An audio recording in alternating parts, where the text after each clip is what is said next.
بسم اللہ الرحمن الرحیم، السلام علیکم ورحمۃ اللہ وبرکاتہ۔ سر، جانوروں کو پالنا اسلام میں کیسا ہے؟ جیسے کہ لوگ خرگوش پالتے ہیں، پرندوں میں جیسے کبوتر وغیرہ پالتے ہیں، اور میں نے ایسے بھی سنا ہے کہ بکریاں پالنا وغیرہ سنت ہے، تو اس کے بارے میں ذرا ڈیٹیل۔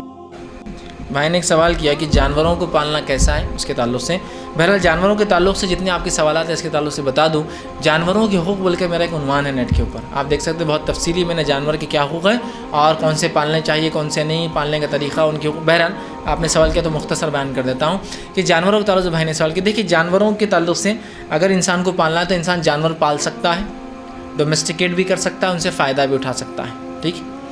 اسی طرح جانوروں میں آپ گائے، بکری، بیل، بھینس، اونٹ، ٹھیک ہے، یہ جانور سب بہرحال آپ کی سنت ہے۔ آپ نے اونٹ بھی پالے، آپ کے اونٹ تھی، اس کی سواری کرتے تھے، آپ کے پاس بکریاں تھیں، ٹھیک ہے، آپ بکریوں کو بہرحال چرایا بھی کرتے تھے اپنی جوانی میں۔ اور ہر نبی کے بارے میں آپ نے فرمایا، انبیاؤں کی جو سنت ہے ان میں سے ایک سنت یہ ہے کہ ہر نبی نے بکری چرائی، ہر نبی مسواک کرتا تھا، اور ہر نبی خوشبو پسند کرتا تھا، اور ہر نبی اپنے الٹے ہاتھ پر سیدھا ہاتھ باندھتا تھا عبادت کے اندر۔ یہ نبیوں کی کامن صفت ہے جو ہر نبی میں تھی، اس میں سے ایک ہے سب نبیوں نے بکریاں چرائی۔ اور جس نے اپنی بچپن میں بکری نہیں چرائی تو اللہ نے جوانی میں چروایا، سب موسیٰ علیہ السلام بچپن میں تو بادشاہ کے گھر میں تھے لیکن جوانی میں بکریاں چرائی، ٹھیک۔ تو بہرحال ہر نبی نے بکری چرائی، تو بکری پالنا سنت ہو گیا، ٹھیک۔ لیکن اگر آپ کوئی بھی جانور کو پالتے تو اس کا حق ادا کرنا آپ کے لیے ضروری ہوگا، یاد رکھیے۔ جیسا مچھلیاں پالتے تو ان کو کھانا کھلانا، چونکہ جنگلی نہیں ہے، آپ کے پاس پلی ہے، بلی ہے، آپ کوئی دوسرا جانور ضرورت کے تحت کتا بھی پالتے ہیں، کچھ لوگ بھیڑیا بھی پالتے ہیں، حفاظت کے لیے ہوتا ہے کھیتوں میں جنگلوں میں، تو اس کا حق ادا کرنا، اس کا کھلانا پلانا، اس کی صحت، وہ تمام کا ذمہ آپ کا ہوتا ہے، پھر یاد رکھیے۔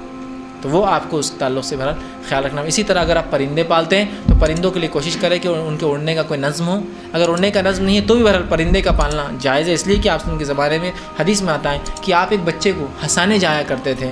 ایک مرتبہ آپ گئے اس کو خوش کرنے، اور اس کو جب خوش کرنے لگے تو وہ غمزدہ تھا۔ آپ نے اس کے والدین سے پوچھا کیا بات ہے آج یہ بڑا غم سے ہے؟ تو کہا اللہ کے رسول، اس کی ایک چڑیا تھی جس نے پال رکھی تھی، وہ کل مر گئی، تو اس لیے غم سے تھا۔ آپ نے کہا آج تو اس کو غم ہے، میں کل آ کے ہنساؤں گا اس کو، ٹھیک۔ اور آپ وہاں سے چلے گئے تو پتہ چلا چڑیا پال رکھی تھی اس بچے نے۔